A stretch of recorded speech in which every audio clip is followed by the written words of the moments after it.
Hey everyone, Peach here with episode 3 of the Omega Arms series. And if you don't know what Omega Arms are, be sure to watch episode 1 first. Episode 1 will give you an overview of the many exercises that are enabled by the Omega Arms, which are essentially DIY ISO lever jammer arms with a twist. Now this episode, episode 3, delves into great detail on one of those exercises, the leg press. All right, now let's tackle setup. So back in episode 2, we made these two brackets, but we will not be using them for the leg press. The reason? Well, the reason's quite boring, so go to DIYfitnessclub.com if you're interested in hearing about that explanation. So what we're gonna do is we're gonna rely solely on our two J-hooks, which I've already mounted to the front of my rack at the very top of my rack. And all we gotta do now is this. We take this guy, we put it in our J-hooks, and believe it or not, we're almost done. All right, a quick close look at that. So I have the side of the Omega Arms with 3 floor flanges on the inside of the rack, and I have the side with 2 floor flanges pointed towards the outside of the rack. All right, step 2 of the setup. Now, I'm gonna take 2 soft loop tie-down straps, which are capable of holding over 3,000 pounds, and I'm going to put this on the 60-inch nipple here, and then I'm going to run this through the rack's holes and out the other side. Then back on to the nipple. Okay? And I'm going to do the same thing down on this end. Now the reason why I'm doing this is because I want to tether the unit to the rack just in case, if for whatever reason, this were to become dislodged from my J-hooks, I don't want to get crushed. Okay? So now that it's tethered to the rack, it can't come off. Okay? It cannot come off the J-hooks. Now to prevent your bench from sliding backwards when executing this movement, you're going to want to attach a strap connecting your bench to the rack. Alternatively, do what I do. I just took a couple soft loop tie-down straps, attached them to my rack, and I hang on to them. So what I have here is the Omega Arms foot plate. And I'm going to give you step-by-step instructions on how to build your own here in a moment. But before I do, let me just give you a brief overview. So what we have here is 3 holes, 1, 2, 3, okay? So this bottom hole, it is perfectly aligned with the bottom hole of the Omega Arms. This center hole, that's just dead center of this board, and this top hole here, it is perfectly aligned with the second hole of the Omega Arms. What that provides you is multiple and customizable angle options. So let's cover those options.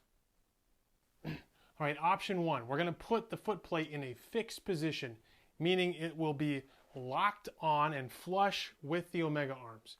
To do so, we're going to run a 60-inch nipple through the second hole of the Omega Arms and a 3-foot nipple through the first hole of the Omega Arms.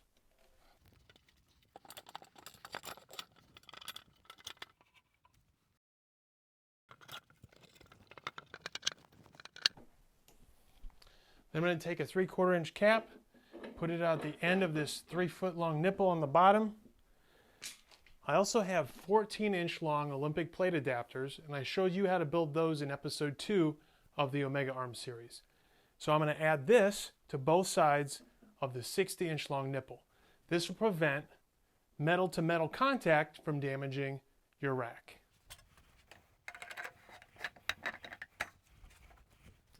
And now lastly, I take my 3/4 inch nipple cap and I add it to the end over here.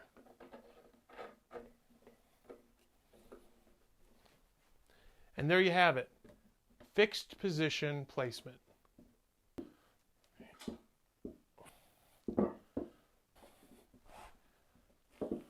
All right, foot plate position option number 2, rotating position. So with this, we're going to run one 60-inch nipple through the first hole of our Omega Arms and through the center hole of our foot plate.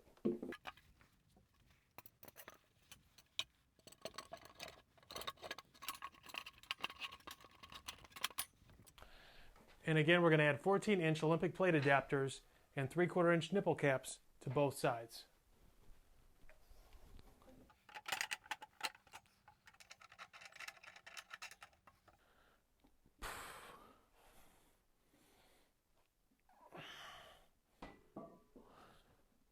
All right, foot plate angle position number 3. We're going to have it tilted towards us. So to do so, we're going to run the 3-foot nipple through the first hole of our omega arms and through the bottom hole of our foot plate. Now, as far as the 60-inch nipple, we're going to run that through the second hole of our omega arms, and it's actually going to be behind the foot plate.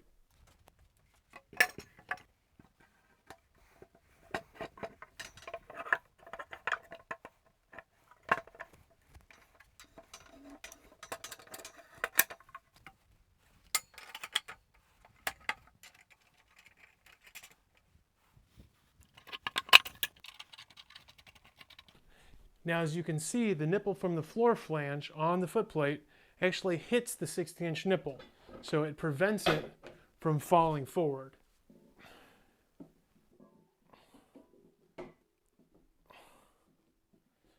Foot plate angle option number 4. With this option, the foot plate is going to be tilted backwards. Now, in my opinion, this is the most natural feeling of the 4 angle options. So, to achieve this, we're going to run the 3-foot nipple through the bottom of the omega arms, through the bottom of the foot plate. The 60-inch nipple is going to go actually in front of the foot plate.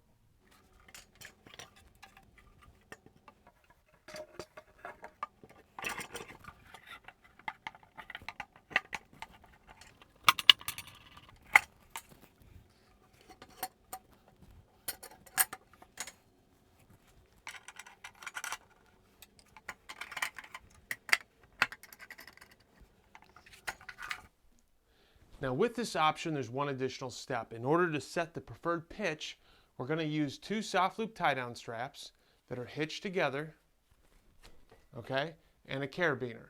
So now I'm going to hitch this onto the 60-inch nipple. Okay, and now we're going to pull this up, and I'm going to attach this to the nipple on the foot plate. Okay, so now of course I can adjust the pitch by controlling the tightness of this strap, this way or this way. Okay, and I think this is a good pitch for me right here. And there you have it.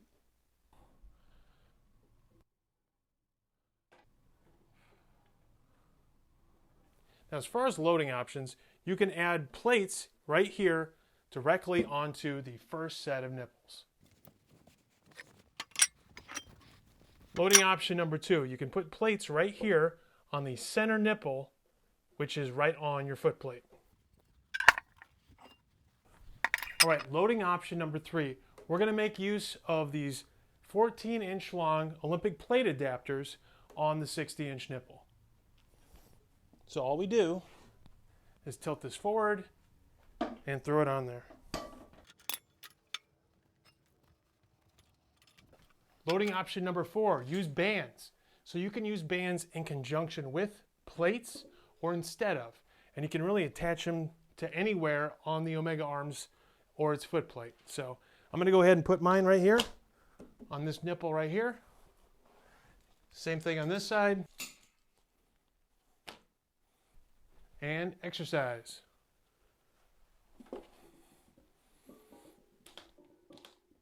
Loading option number 5, you can also integrate your DIY cable crossover. And the video to my DIY cable crossover is down in the description below. But basically what we're going to do is we're going to integrate both the top and bottom pulleys on both sides of our rack into the leg press. So in the DIY cable crossover video, we had you add these anchors to the middle of your rack, and those connected the lower pulleys. However, we need to move them back further so that you can feel resistance throughout the movement. So what I've done here is I just attached a soft loop tie-down strap right here, and I connected the pulley right there. Then all we got to do is take another strap and attach it to the unit and then connect the carabiner.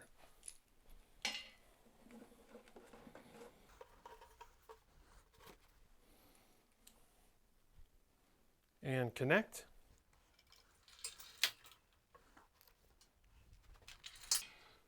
And then we just tie this loading pin into the mix. And now we'll do the same thing on the other side.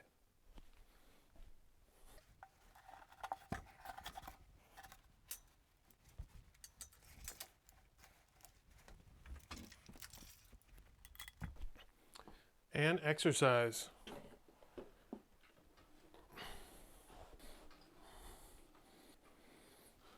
All right, here's the $1,000,000 question. So how much weight does this thing hold? Well, I'm not a structural engineer, so I cannot answer that question.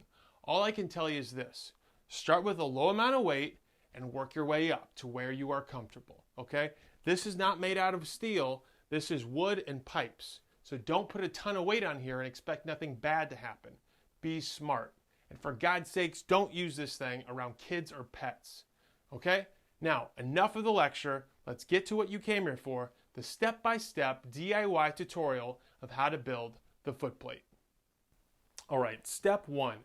We need to cut 2x4s into the following lengths. So we need two 24-inch long pieces of 2x4.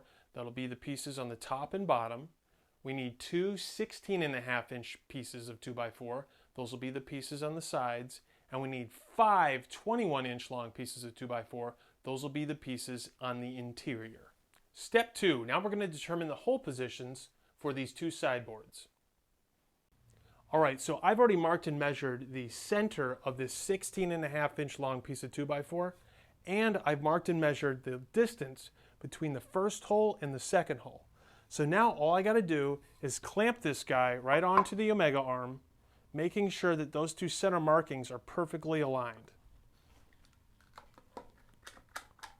And make sure it's flush on the edges of the Omega arms.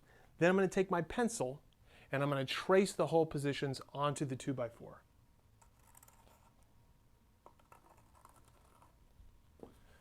Then remove the clamps, and we got exactly where we're going to drill our holes. All right, step 3, using a 1 1/4 inch Forstner bit, we are going to put 3 holes into these sideboards. One right here in the dead center, as well as the 2 holes we just traced in step 2.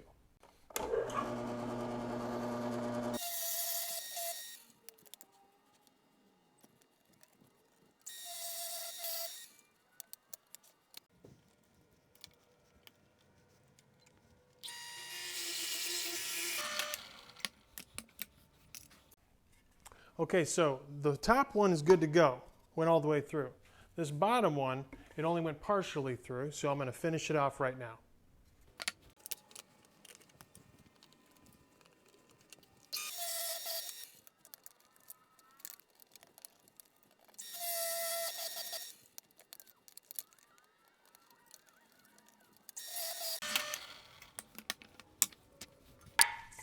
Beautiful. All right, step number 4. Now we are going to glue and screw this together. I've already marked the position of where I'm going to be putting my screws, and I've already drilled pilot holes everywhere. So I'm going to be using a combination of 2.5-inch construction screws and 3-inch deck screws.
Okay, so a quick look at that. So we're all done. Let me show you the sides. This is what I did.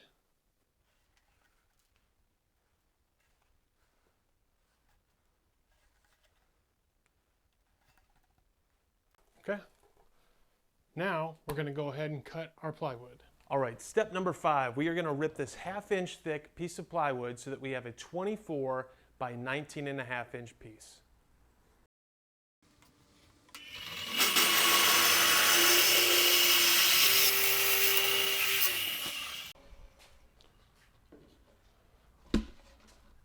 Boom. All right, step number 6. Now we're going to screw the piece of plywood we just cut to the base.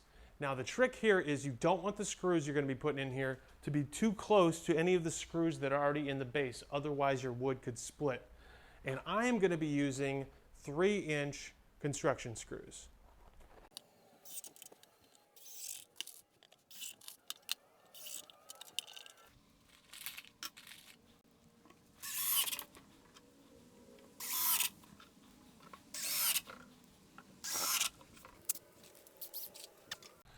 Okay, so these screws obviously have an exposed head right here. So when you're putting the screws on any interior position where you might also be putting grip tape later, you're going to want to go with a flat head. Okay, so I'm going to go back to using 3-inch deck screws for all positions on the interior.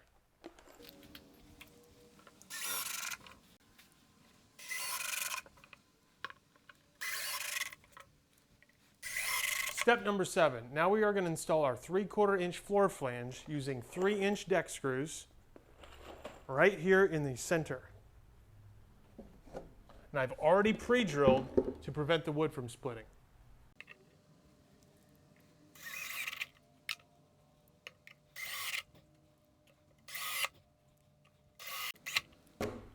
All right, all done.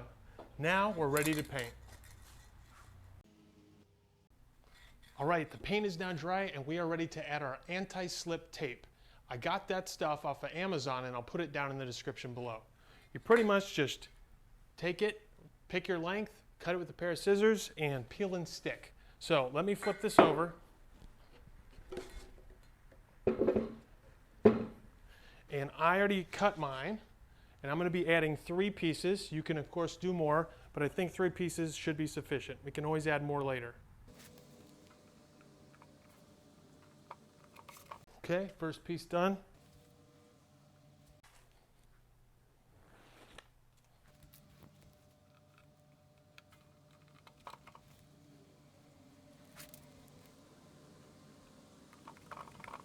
Beautiful.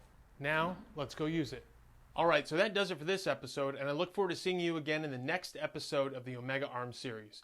And just to preview, the foot plate that we just made will be used for many, many other exercises to come, such as the Omega Arms inverted leg press and the Omega Arms pendulum squat. So, be sure to subscribe to the channel to be alerted the moment that those episodes drop. Omega Arms!